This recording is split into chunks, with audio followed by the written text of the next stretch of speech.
Welcome to new TV Telugu. ఇప్పుడు AP top 10 చూద్దాం. గుడివాడ జాతీయ రహదారిపై రామనపూడి వద్ద రైస్ మిల్లు వద్ద ధాన్యం లారీలు దిగుమతి అవ్వక నిలిచిపోయాయి. పదుల సంఖ్యలో లారీలు రోడ్డుపై ఉండటంతో డ్రైవర్లు ఇబ్బందులు పడుతున్నారు. అధికారులు ధాన్యం కొనుగోలు చేస్తున్నట్లు ప్రకటిస్తున్నా మిల్లర్లు సహకరించకపోవడంతో రైతులు ఇబ్బందులు ఎదుర్కొంటున్నారు. అధికారులు తక్షణమే స్పందించి సమస్యను పరిష్కరించాలని రైతులు కోరుతున్నారు. ప్రకాశం జిల్లా డోర్నాలలో పోలీసులు 1500 గ్రాముల గంజాయిని స్వాధీనం చేసుకుని ముగ్గురిని అరెస్టు చేశారు. చేడు వ్యసనాలకు బానిసలైన పొచ్చకాయల శ్రీను, అడపాల లాల శ్రీను, చెల్లా సురేష్ అనే ముగ్గురు వ్యక్తులు సాధువులకు గంజాయిని అమ్మి డబ్బు సంపాదించాలనే ఉద్దేశంతో శ్రీశైలం వెళ్లి రహదారిలో ఉండగా సమాచారం అందుకున్న పోలీసులు వారిని వెంబడించి పట్టుకున్నారు. అరకు నుంచి గంజాయిని అక్రమంగా కొనుగోలు చేసినట్లు తెలిపారు. పామర్రు మండలం రాపర్లలో రైతన్న మీకోసం కార్యక్రమంలో ఎమ్మెల్యే వర్ల కుమార్ రాజా పాల్గొన్నారు.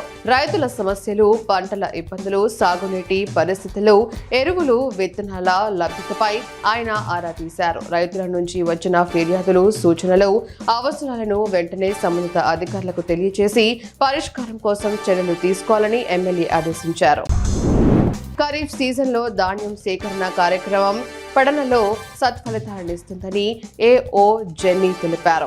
ఈ సీజన్ కు మండలానికి 64,000 మెట్రిక్ టన్నుల ధాన్యం సేకరణ లక్ష్యంగా నిర్ణయించగా ఇప్పటి వరకు 11,015 మెట్రిక్ టన్నుల ధాన్యాన్ని రైతుల నుంచి కొనుగోలు చేశారు. మండలంలో ఏర్పాటు చేసిన 18 ధాన్యం కొనుగోలు కేంద్రాల ద్వారా రైతుల నుంచి ధాన్యం కొనుగోలు ప్రక్రియ పూర్తయిందని ఆమె వివరించారు.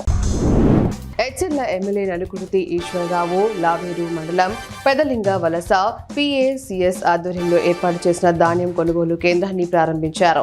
రైతులు దళారులకు కాకుండా ప్రభుత్వ కేంద్రాల్లోనే ధాన్యం అమ్మాలని గతంలో డబ్బుల కోసం ఇబ్బంది పడినప్పటికీ ఇప్పుడు ధాన్యం మిల్లులకు వెళ్లేలోపే రైతుల ఖాతాల్లోకి నగదు జమ అవుతుందని తెలిపారు. ఈ నెల తుఫాను సూచనల నేపథ్యంలో పంట కోతలు పూర్తి చేయాలని సూచించారు.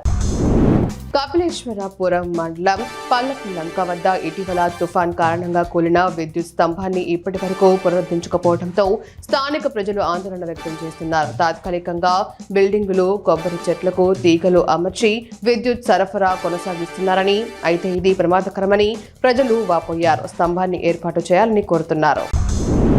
ముప్పాల మండలం తొండపి గ్రామంలో పోలీసులు కార్డన్ సర్చ్ నిర్వహించారు. 9 బృందాలుగా ఏర్పడిన 100 మంది పోలీసులు సరైన పత్రాలు లేని 31 ద్విచక్ర వాహనాలు, ఒక కారు, ఆటోతో పాటు గొడ్డలి, కర్రలను స్వాధీనం చేసుకున్నారు. పిల్లలకు, డ్రగ్స్, సెల్ ఫోన్లకు దూరంగా ఉంచాలని డీఎస్పీ హనుమంతరావు గ్రామ ప్రజలకు సూచించారు.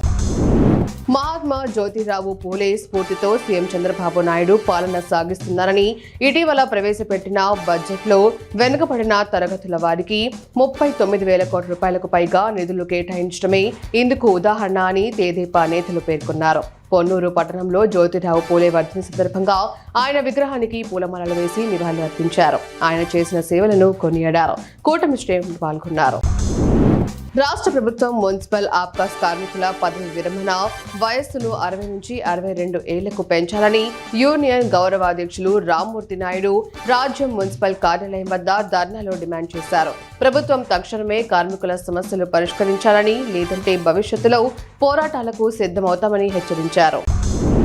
గజపతి నగరం నియోజకవర్గంలో పోలీసుల ఆధ్వర్యంలో జరిగిన అభ్యుదయ ర్యాలీలో మాజీ ఎంపీపీలు గంట్యాడ శ్రీదేవి, మక్కువ శ్రీధర్లు పాల్గొన్నారు. ఈ సందర్భంగా వారు మాట్లాడుతూ విద్యార్థులు మత్తు పదార్థాలకు దూరంగా ఉండాలని, వాటికి అలవాటు పడితే జీవితం నాశనమవుతుందని హెచ్చరించారు.